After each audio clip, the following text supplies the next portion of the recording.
Hello there, Alaskans, wherever you are. Welcome to the Must Read Alaska Show. Coming to you from somewhere in Alaska. This is the place where we talk about, you guessed it, Alaska.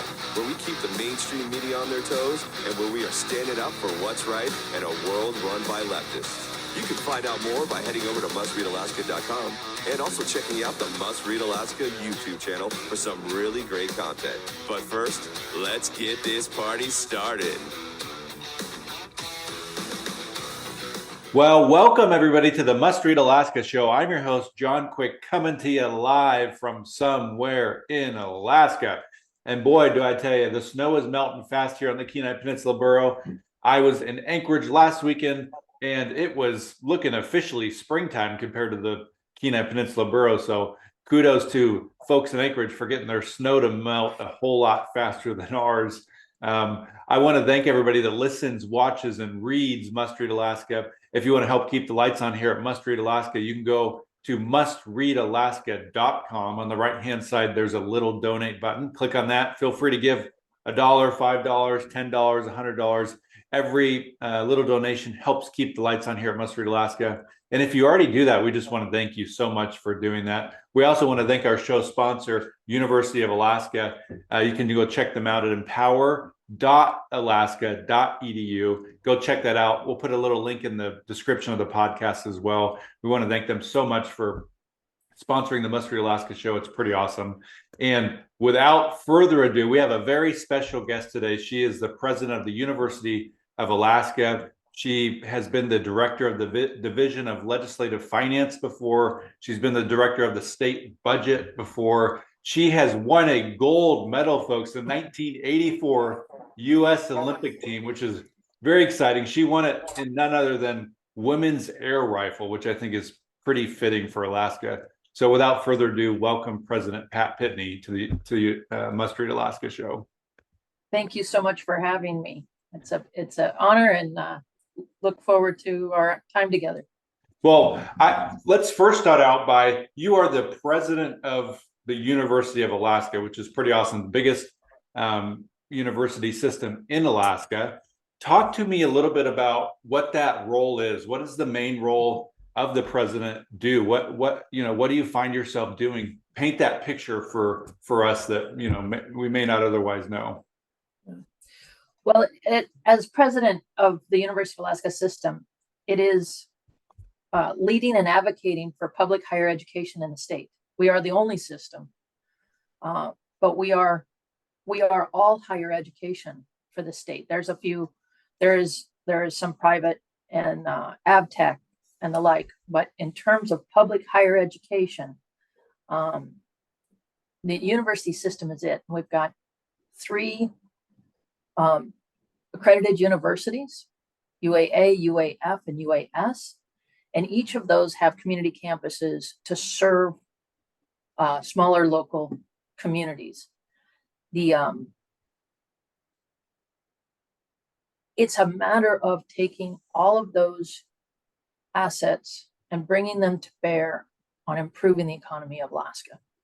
And so my job is to really connect, have our people connect at whether it be their local level or their state level, and focus on workforce for our economy, research and innovation for our economy, but really making a difference to the state. That's awesome. So talk to me a little bit about how important is it for somebody like yourself to be, you probably have to work with all kinds of folks. We talked a little bit about this before we went live here of, you probably worked under several different governors, and you have a board, my guess is you report to. How important is it to be a kind person, even when you're the person at the top? Yeah. Well, I mean, just my values is you treat everybody as an important, respected person, no matter where they are. And I think it's served me well in my 30 plus years here in Alaska. It's a very small state, and everybody brings something to the table. And in Alaska, if you don't know the person somebody's talking about, their very best friend. And in our state, we need each of those contacts to come together to make a difference in our state. And so the more respectful that you are in all settings, imagine I work for the legislature, that's 60 individuals. That's gotta be Spanning the political spectrum. And my job was to essentially work for each one of them. And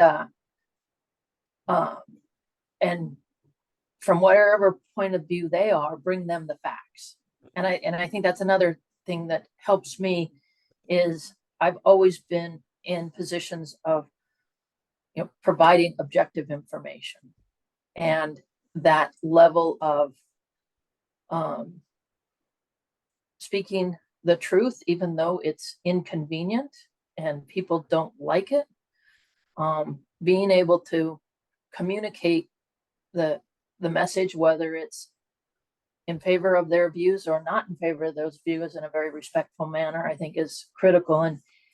And that experience with the legislature and with the Office of Management and Budget really provided a lot of practice in that. And but it's the same way here at the university, because you'll have a research program that's bringing in $50 million a year into the state through competitive research that has one set of ideas and priorities, and then you have English and philosophy department, totally different set of challenges and viewpoints, and so I think being able to stretch from one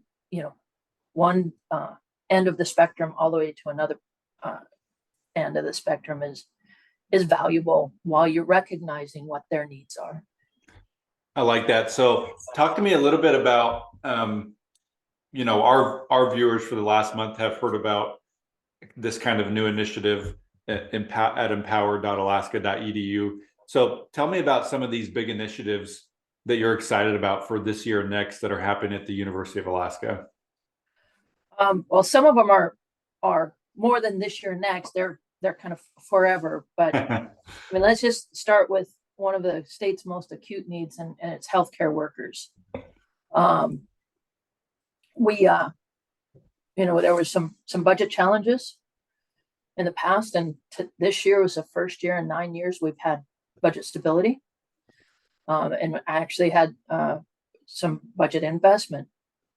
And one of those investments was in healthcare. Now, during the budget issues, we very much protected our College of Health and our School of Nursing because we knew that was where the workers needed to come from. This year, there was an investment in that, and we are adding capacity in our nursing area. Coming up, we're adding capacity in our WWAMI program from 20 people in the WWAMI program to 30, and that's essentially the medical school for Alaska. What we do is I have a partnership with the University of Washington, where we have seats in their medical school, but students do their work here. We've added a 1-year nursing program in Fairbanks, and there's over 6,000 jobs available in healthcare in Alaska. Wow. That aren't filled.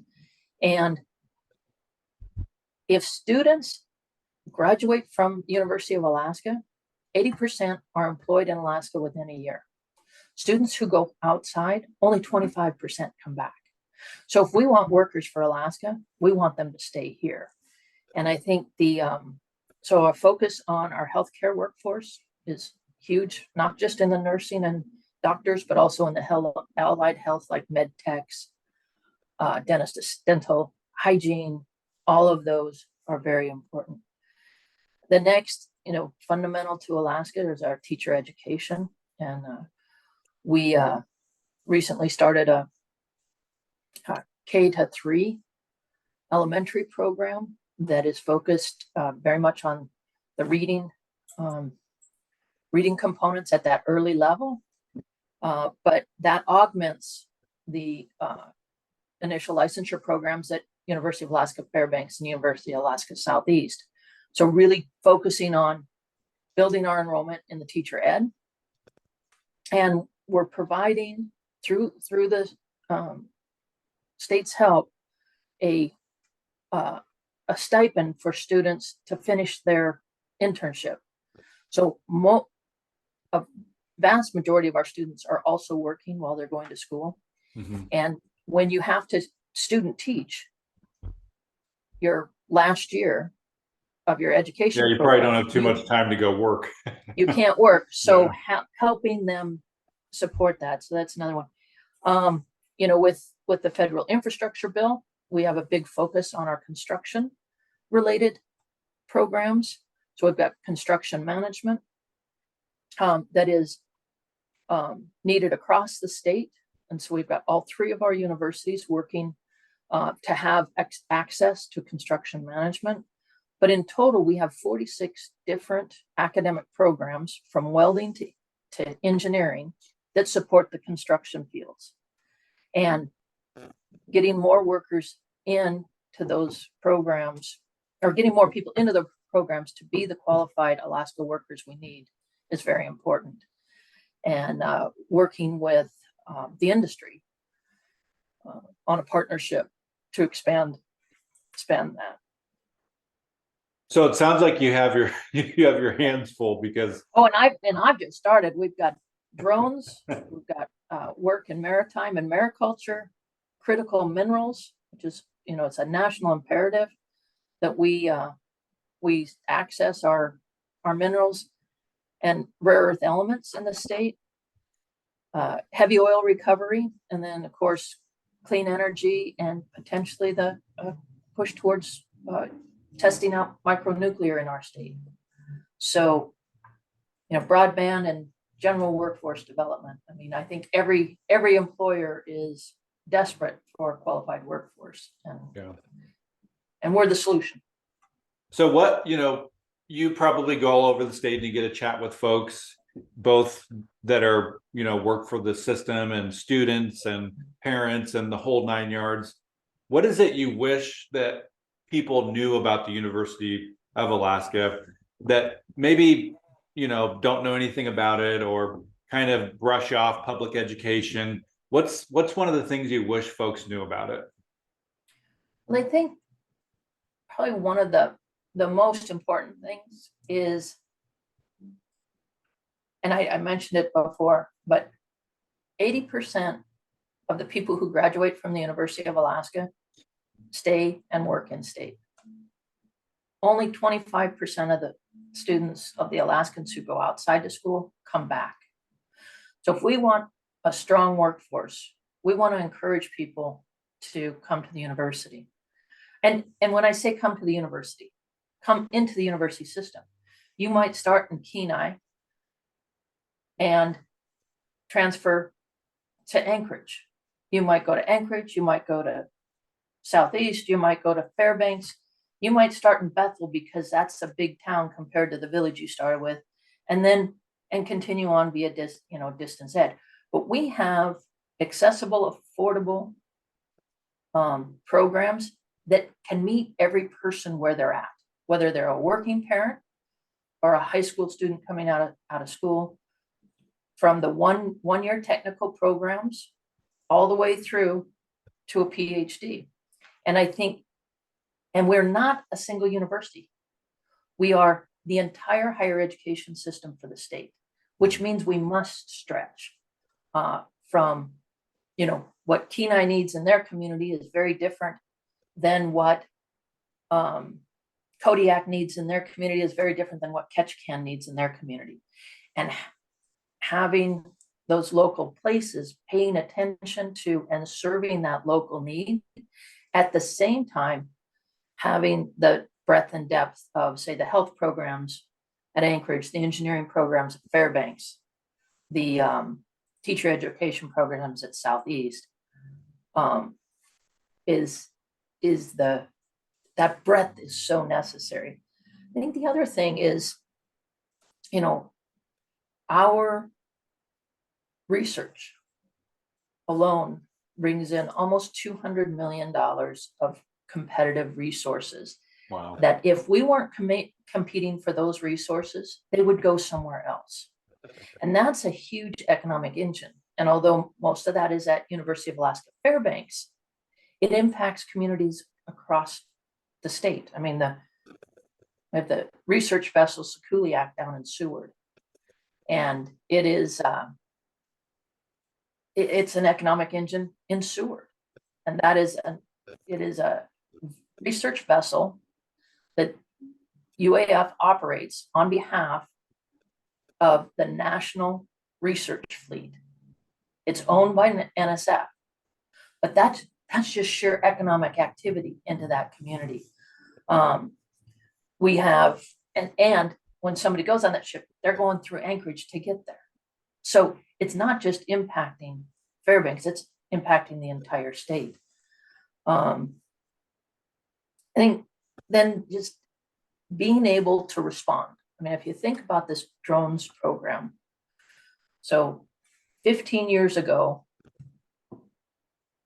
UAF had a small niche in the drones world. That allowed it to be one of 7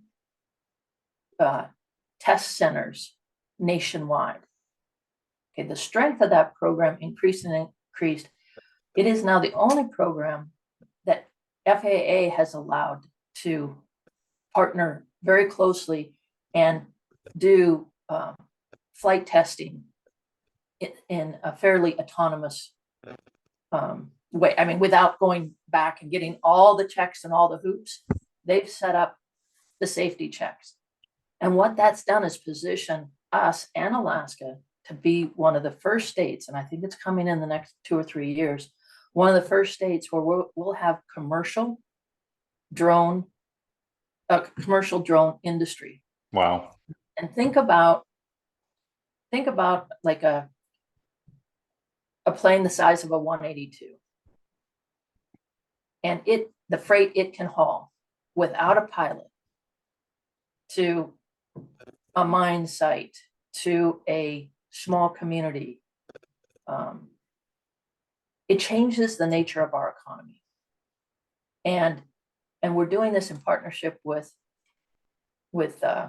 local air services, but as well as national folks. And so it's that competitive niche, and it can change the economy. And we're doing that with mariculture. We're working closely with the oil industry on better recovery strategies for the heavy oil on the North Slope. And it's because of the history and the work over years and years and years that allows us to then take advantage and really support the communities. So that's a long-winded way to get there, but I love it. I'm excited just because we impact the economy, and whether we're empowering people or we are empowering communities, it's the impact on our economy that's so important.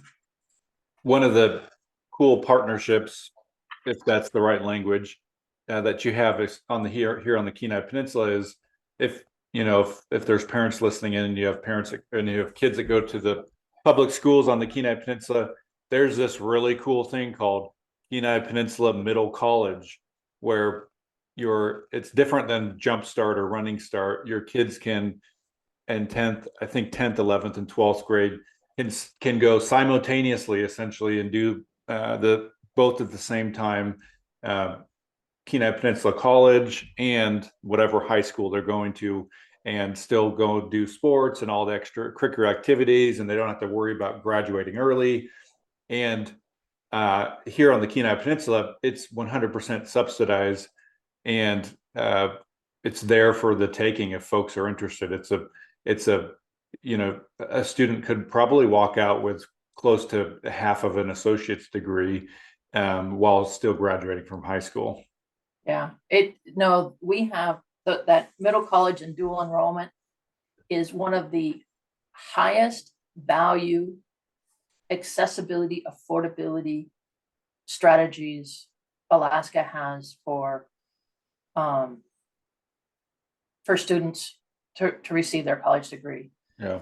We have several students who actually get an associate's degree, and then start as a junior, which means they could get their baccalaureate degree in 2 years. That's awesome. That's a half price college degree. We have middle colleges in Fairbanks, Mat-Su, Kenai, and Anchorage, looking in Juneau. We also have a program for those that are not in some of those communities called Alaska Advantage, which is a distance available dual credit options. So for small communities, or where somebody is, let's say somebody's taking a semester off. Their parents and them, they're gonna travel and they were gonna homeschool. Yeah. Well, this Alaska Advantage could be a way to also do that dual credit approach. But we have 2,700 students right now enrolled in our dual enrollment programs. That's pretty awesome. And it really is a jumpstart on college, but such an accessibility and affordability bonus.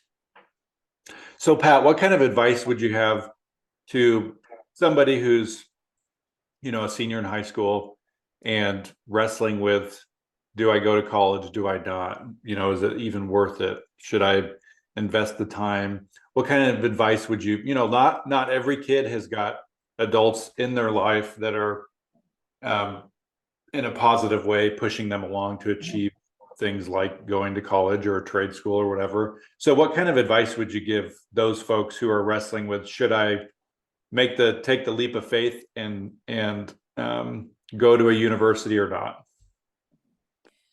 So again, when we say go to the university, because we stretch from that tech school all the way to a PhD, I would say if you want the opportunity to have a career, that post-secondary training or education is necessary.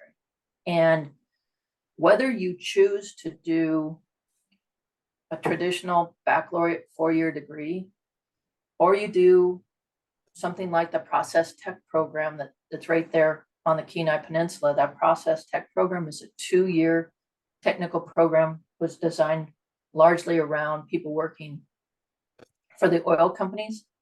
But that 2-year technical degree,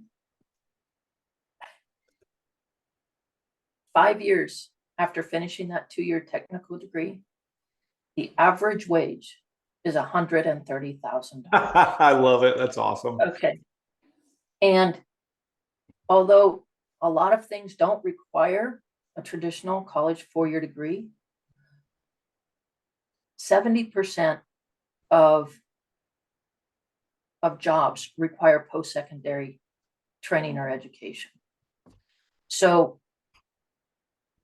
taking something after high school is critically important, but there are so many different paths.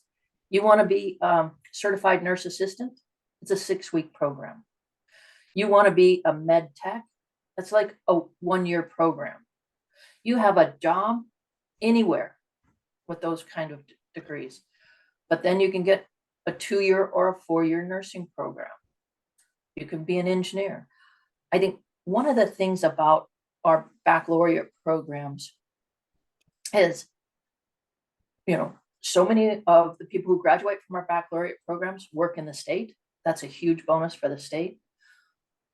But there are students that work at the highest levels nationally coming out of our programs. We've got people at Sandia National Labs. We've got people at SpaceX. We've got people at Boeing.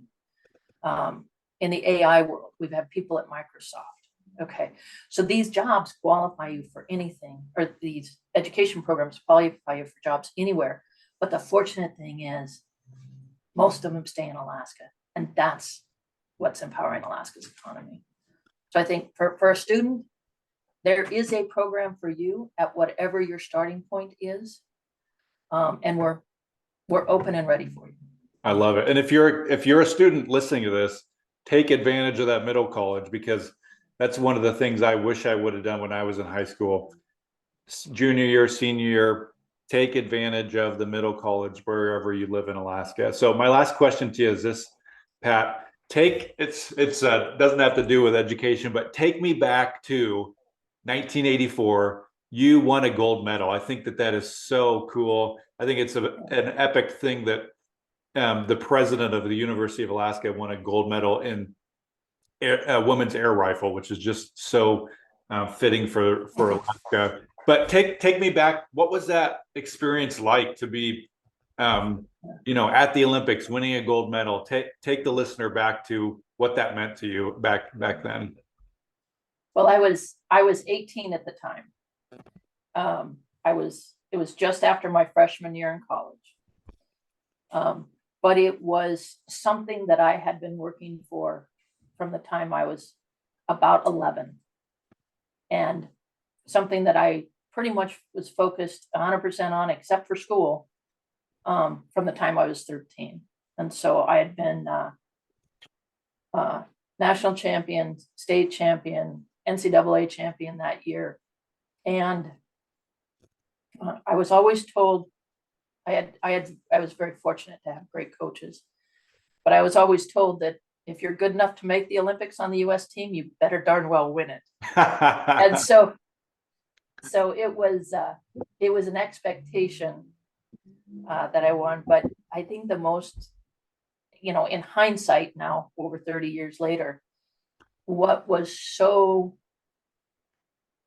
gratifying about the Olympics was the first time my coach and my parents were able to watch me in an international match, because the rest of, we weren't well off, we were kind of middle income-ish, but my parents couldn't fly to Russia or Germany or Cuba to see me in an international match. So that for the first time, having my family around during the experience was great. But it was a wonderful way to see the world.